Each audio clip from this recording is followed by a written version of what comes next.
Hari-hari di gudang Garu Agnes kita melihat akan adanya proses pembuatan warangko tombak atau songsongan tombak. Lho Mbah, kok ana sing kebul-kebul ya Mbah?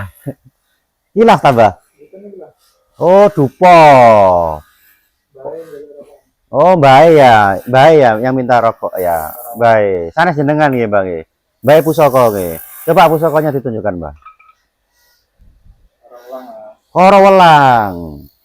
Ini yang akan kita live kan nggih kalau sudah jadi nanti. Tombak pedabar koro welang. Eranya di Mataram nggih. Nanti kita cek ketika di putih.